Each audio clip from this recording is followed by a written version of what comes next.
Oi pessoal, então, eu tô aqui fazendo uma série de vídeos falando um pouquinho a respeito do processo de emagrecimento e esse daqui é o vídeo número 3 e eu vou falar um pouquinho hoje sobre inflamação e como a inflamação influencia no emagrecimento, certo?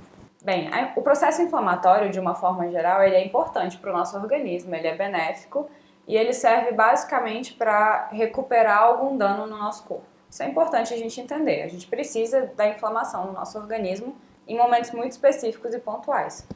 O grande problema é que a gente vive hoje numa grande epidemia de doenças inflamatórias. E essas doenças inflamatórias, elas são crônicas. Ou seja, muitos indivíduos, a maior parte dos indivíduos, eu diria, hoje em dia, vive com processos inflamatórios crônicos de baixo grau no organismo. Isso significa que é uma inflamação baixa, um nível baixo de inflamação, mas isso é crônico. E essa é a principal característica da grande maioria das doenças crônicas que a gente tem hoje em dia. Desde diabetes, hipertensão, doenças cardiovasculares, doenças articulares, câncer, todas essas doenças estão associadas com esse processo inflamatório crônico. E uma das principais doenças inflamatórias que a gente tem na atualidade é a obesidade. Obesidade não é só um quadro de acúmulo excessivo de gordura. A obesidade é uma doença e a obesidade está muito associada com inflamação. E ela é tanto causa como consequência da inflamação. Então eu vou explicar um pouquinho como é que funciona esse processo. Bom, primeiramente, o primeiro passo para a gente gerar esse processo inflamatório que está associado com a obesidade é a resistência à insulina, que eu já expliquei no vídeo anterior.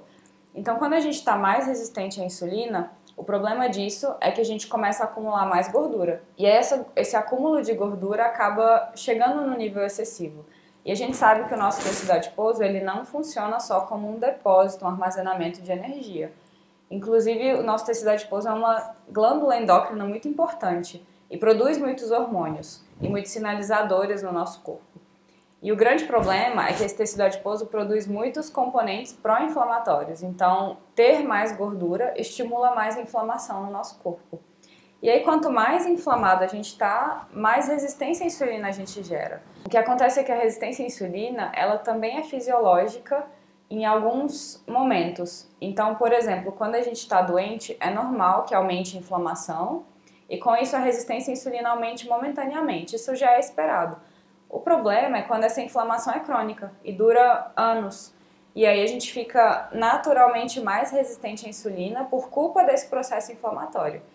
E então vamos lá, recapitulando, a gente tem mais gordura, mais tecido adiposo, está produzindo mais inflamação. E aí essa inflamação aumenta a resistência à insulina. E a resistência à insulina faz a gente acumular mais gordura. E aí isso vira um ciclo e a gente fica nesse loop infinito e nunca consegue perder gordura porque a gente está sempre inflamado. E aí o grande problema é que restringir energia por si só, restringir caloria, não vai fazer tanta diferença. Porque a inflamação está ali aumentando a resistência à insulina e prejudicando o processo de queima de gordura, de quebra dessa gordura, né? Então a gente não consegue, a gordura não está acessível. E a pessoa tem um depósito enorme de gordura e não consegue usar essa gordura como fonte de energia porque a inflamação está impedindo tudo isso. Então, o que a gente precisa fazer basicamente num quadro de obesidade é não se preocupar apenas com o quanto de energia está sendo ingerido, mas também com a qualidade do que está sendo ingerido, porque a alimentação é um fator que influencia diretamente no quão inflamado a gente vai ficar. Igual eu falei, o tecido adiposo, ele influencia na inflamação, mas a gente sabe que a nossa alimentação influencia muito também. A gente tem alimentos que melhoram a inflamação e alimentos que pioram a inflamação. Então, por exemplo, se a gente ingere muitos alimentos que têm componentes anti-inflamatórios, isso com certeza vai melhorar todo esse processo, esse quadro que eu expliquei. E aí, de uma forma geral, alimentos de origem vegetal, ricos em fitoquímicos, têm um efeito anti-inflamatório muito positivo. E aí eu vou gravar um vídeo depois só falando sobre esses alimentos, mas de uma forma geral, ingerir mais frutas, mais hortaliças, tentar ingerir mais chás, mais ervas, temperos. De uma forma geral, isso tem um efeito muito positivo nesse processo inflamatório. Existem alguns alimentos que têm um efeito muito potente, inclusive, de diminuir a inflamação. E aí a gente precisa focar nisso quando for pensar em alimentação. E por outro lado, alguns alimentos inflamam muito o nosso corpo. E aí com certeza vão piorar todo esse ciclo. E aí, de longe, o alimento mais inflamatório que a gente tem, com certeza, é açúcar. Então, só de tirar açúcar da sua vida, você já vai melhorar muito o processo inflamatório. Então, mesmo que você não faça mudanças muito relevantes na ingestão de calorias, se você substituir as calorias que você come vindas de açúcar por alimentos mais nutritivos, com certeza isso vai ter um impacto muito positivo no emagrecimento e você vai ter uma resposta muito mais satisfatória. E aí, assim, o açúcar está no topo da lista, mas logo abaixo, ou talvez na mesma categoria, os alimentos industrializados têm um impacto muito relevante no nível de inflamação no nosso corpo. Muitos dos aditivos químicos que a gente tem nos alimentos geram processos inflamatórios no nosso organismo também. Então, de uma forma geral, tentar diminuir produtos químicos e diminuir açúcar e tentar aumentar alimentos mais naturais, mais ricos em antioxidantes, de preferência alimentos orgânicos que têm um teor ainda maior de antioxidantes e não tem agrotóxicos, que também são outros componentes que aumentam a inflamação no nosso corpo.